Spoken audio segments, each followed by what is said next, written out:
নমস্কাৰ প্ৰিয় দৰ্শক, শাওণ মাহৰ সোমবাৰে ব্ৰত ৰখাৰ বিশেষ তাৎপৰ্য আছে, বিশেষ মহত্ব আছে।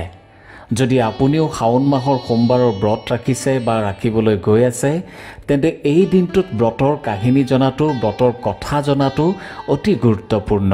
কাৰণ সোমবাৰৰ ব্ৰত ৰাখি যদি আপুনি এই ব্ৰতৰ মহত্বৰ কথা নাজানে, তেন্তে তেনে ব্ৰতৰ কোনো অৰ্থ নাই। হিন্দু পঞ্জিকা অনুসৰি শাওণ হৈছে বছৰৰ চতুৰ্থটো মাহ, যিটো ইতিমধ্যে আৰম্ভ হৈছে। ধৰ্মীয় দৃষ্টিকোণৰ পৰা শাওণ মাহটো যিমানেই গুৰুত্বপূৰ্ণ, সোমবাৰে ব্ৰত ৰখাটো সমানেই গুৰুত্বপূৰ্ণ। এই দিনটোত ভগৱান শিৱক পূজা কৰিলে ভক্তৰ সকলো মনোকামনা পূৰণ হয় বুলি কোৱা হয়। বৈবাহিক জীৱনত অহা সকলো বাধাৰ পৰাও মুক্তি পাব পাৰি। এইবাৰৰ শাওণ অতি বিশেষ বুলি গণ্য কৰা হৈছে, কাৰণ এইবাৰ শাওণ মাহত 5টাকৈ সোমবাৰ পৰিছে আৰু 3টা মহাসংযোগ ঘটিবলৈ গৈ আছে। অবিবাহিত ছোৱালীয়ে যদি শাওণ মাহৰ সোমবাৰে ব্ৰতত থাকি ৰীতি নীতি অনুসৰি ভগৱান শিৱক পূজা কৰে, তেন্তে তেওঁলোকে নিজৰ পচন্দৰ জীৱনসংগী লাভ কৰে। ইয়াৰ লগতে ভগৱান শংকৰৰ লগতে মা পাৰ্বতীৰ আশীৰ্বাদো লাভ কৰে। বিবাহিতা মহিলাসকলে স্বামীৰ দীৰ্ঘায়ুৰ বাবে 16টা সোমবাৰৰ ব্ৰত পালন কৰে আৰু এয়া আৰম্ভ কৰে শাওণ মাহৰ পৰা। কোৱা হয় যে বিবাহিত মহিলাই যদি শাওণ মাহৰ সোমবাৰৰ পৰা আৰম্ভ কৰি মুঠ 16টা সোমবাৰৰ ব্ৰত ৰাখে, তেন্তে তেওঁৰ স্বামী দীৰ্ঘায়ু হয়। আনহাতে অবিবাহিতা বা কুমাৰী ছোৱালীয়ে উপযুক্ত দৰা পাবলৈ সোমবাৰৰ ব্ৰত পালন কৰে। পুৰুষ বা মহিলা যিকোনো ব্যক্তিয়ে শাওণৰ সোমবাৰৰ ব্ৰত পালন কৰিব পাৰে। এনে পৰিস্থিতিত যদি আপুনি শাওণৰ সোমবাৰকেইটাত ব্ৰত ৰাখিব বিচাৰে, তেন্তে এই কথাখিনি জনাটো অতি প্ৰয়োজনীয়। এক প্ৰাচীন কথা অনুসৰি এসময়ত অমৰপুৰ নামৰ এখন ৰাজ্যত সনাতন নামৰ এজন ধনী সদাগৰ আছিল, যি ভগৱান শিৱৰ মহান ভক্ত আছিল। তেওঁৰ অপৰিসীম ধন সম্পত্তি আছিল। তেওঁৰ যথেষ্ট ধন সম্পত্তি আছিল যদিও তেওঁ দুখী আছিল, বৰ অসুখী আছিল, কাৰণ তেওঁৰ কোনো সন্তান নাছিল। এদিন মনৰ দুখতে তেওঁ তেওঁৰ পত্নীক ক'লে, হেৰা শুনিছানে, মোৰ বৰ চিন্তা হৈছে। তেতিয়া সদাগৰৰ পত্নীয়ে ক'লে, আপুনিনো কি ইমান চিন্তা কৰি আছে? আপুনি কিয় ইমান দুখী হৈ আছে? তেতিয়া সদাগৰে ক'লে, আমাৰ যে কোনো সন্তান নাই, মোৰ এই ধন সম্পত্তি ব্যৱসায় বাণিজ্য কোনে চম্ভালিব আৰু বুঢ়া বয়সত কোনে আমাক চোৱা চিতা কৰিব? তেতিয়া সদাগৰৰ পত্নীয়ে ক'লে, মই আপোনাক কথা এটা কওঁ, বেয়া পাব নেকি? আমাৰ নগৰৰে ওচৰৰ মন্দিৰত এজন সাধু বাবা আহিছে, আমি এবাৰ তেওঁৰ ওচৰলৈ গ'লে ভাল হ'ব নেকি? পত্নীৰ কথামতে দুয়ো পিছদিনা পুৱাই মন্দিৰৰ বাবাজনৰ ওচৰলৈ গ'ল আৰু বাবাজনক সকলো কথা বিৱৰি ক'লে। তেতিয়া সাধু বাবাজনে ক'লে, আপোনালোকে এটা কাম কৰক, আপোনালোকে ভগৱান শিৱক পূজা কৰক। প্ৰতি সোমবাৰে ব্ৰত ৰাখি ভগৱান শিৱৰ আৰাধনা কৰক, পূজা অৰ্চনা কৰক। আপোনালোকে ভাল সময়তে মোৰ ওচৰলৈ আহিছে। কাইলৈ সোমবাৰ আৰু কাইলৈৰ পৰা শাওণ মাহো আৰম্ভ হ'বলৈ গৈ আছে। তেতিয়া সদাগৰে ক'লে, হে বাবা, আমিতো সদায় ভগৱান শিৱৰ পূজা অৰ্চনা কৰোঁ, তেন্তে এই পূজা অন্য ধৰণে কৰিব লাগিব নেকি? তেতিয়া সাধু বাবাই ক'লে, আপোনালোকে ভগৱান শিৱৰ পূজা কৰিছে ঠিকেই আছে। কাইলৈৰ পৰা আপোনালোকে প্ৰতি সোমবাৰে ব্ৰতত থাকি ভগৱান শিৱৰ পূজা অৰ্চনা কৰক। 16টা সোমবাৰত আপোনালোকে ব্ৰত পালন কৰক। সাধু বাবাৰ কথামতে সদাগৰ আৰু তেওঁৰ পত্নীয়ে ঘৰলৈ আহি প্ৰতি সোমবাৰে ব্ৰতত থাকি ভগৱান শিৱৰ পূজা অৰ্চনা কৰিবলৈ আৰম্ভ কৰিলে। এনেকৈ দিন পাৰ হ'ল। সদাগৰৰ ভক্তি দেখি এদিন মা পাৰ্বতীয়ে ভগৱান শিৱক ক'লে, হে নাথ, আপোনাৰ এজন ভক্তই আপোনাক অতি বিনম্ৰতাৰে আপোনাৰ পূজা অৰ্চনা কৰি আছে। তেওঁ আপোনাৰ এজন প্ৰকৃত ভক্ত, কৃপা কৰি তেওঁৰ মনৰ আশা পূৰণ কৰক নাথ।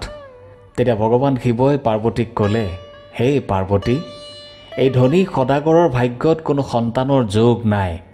পূৰ্বজন্মৰ কৰ্মৰ কাৰণে এই জনমত তেওঁ সন্তানৰ সুখৰ পৰা বঞ্চিত। কিন্তু মা পাৰ্বতীয়ে ভগৱান শিৱৰ কোনো কথাই নুশুনিলে। মা পাৰ্বতীৰ কথা পেলাব নোৱাৰি ভগৱান শিৱই সদাগৰক সপোনত দেখা দি ক'লে, হে প্ৰিয় ভক্ত, কোৱা তুমি কি বিচাৰিছা? তেতিয়া ধনী সদাগৰজনে সন্তান প্ৰাপ্তিৰ কথা ক'লে। তেতিয়া মহাদেৱে ক'লে, হে প্ৰিয় ভক্ত, তুমি অতি শীঘ্ৰেই এজন পুত্ৰৰ পিতৃ হ'বা, কিন্তু তোমাৰ পুত্ৰ অল্পায়ু হ'ব, তাৰ আয়ুস মাত্ৰ 16 বছৰহে হ'ব। এনেকৈ আশীৰ্বাদ দি ভগৱান শিৱ অদৃশ্য হৈ পৰিল। পিছদিনা পুৱা সনাতন সদাগৰে দুখে সুখে তেওঁৰ পত্নীক সম্পূৰ্ণ কথাখিনি ক'লে। সদাগৰৰ পত্নীও পুত্ৰৰ অল্পায়ুৰ কথা শুনি চিন্তাত পৰিল।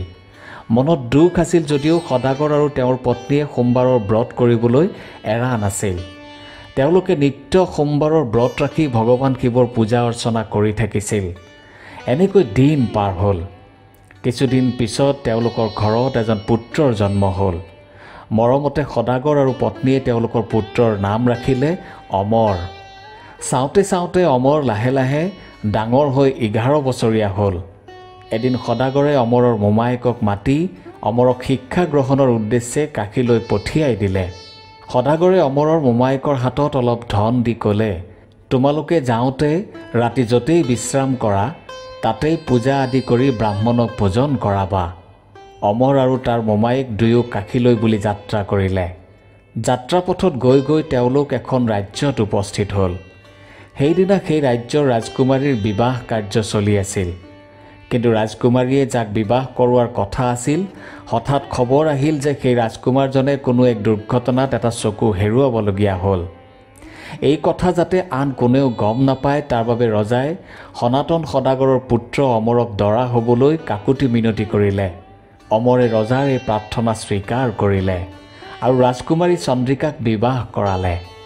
বিদায়ৰ সময়ত অমৰে ৰাজকুমাৰী চন্দ্ৰিকাক সকলো কথা বিৱৰি ক'লে আৰু ৰাজকুমাৰী চন্দ্ৰিকাক পিতৃগৃহত এৰি থৈ মোমায়েকৰ লগত কাশীলৈ বুলি যাত্ৰা আৰম্ভ কৰিলে। লাহে লাহে অমৰ 16 বছৰীয়া হ'ল। তাৰ মোমায়েকে যজ্ঞৰ আয়োজন কৰিলে। যজ্ঞৰ পিছত ব্ৰাহ্মণক ভোজন আগবঢ়ালে আৰু দান দক্ষিণা আদিও আগবঢ়ালে। সেইদিনা ৰাতি নিদ্ৰাৱস্থাতে অমৰৰ মৃত্যু হ'ল। অমৰৰ মোমায়েকে অমৰৰ মৃত্যু হোৱা দেখি জোৰে জোৰে কান্দিবলৈ ধৰিলে। মোমায়েকৰ বিলাপ দেখি ভগৱান শিৱ আৰু মা পাৰ্বতী সেই স্থানত উপস্থিত হ'ল। মা পাৰ্বতীয়ে মোমায়েকৰ বিলাপ সহ্য কৰিব নোৱাৰি ভগৱান শিৱক অনুৰোধ জনাই ক'লে, হে নাথ, কৃপা কৰি এই ব্যক্তিগৰাকীৰ কষ্ট দূৰ কৰক। তেতিয়া ভগৱান শিৱই ক'লে, হে দেৱী পাৰ্বতী, এইজনেই সেই সদাগৰৰ পুত্ৰ, যাৰ কেৱল 16 বছৰহে আয়ুস আছিল।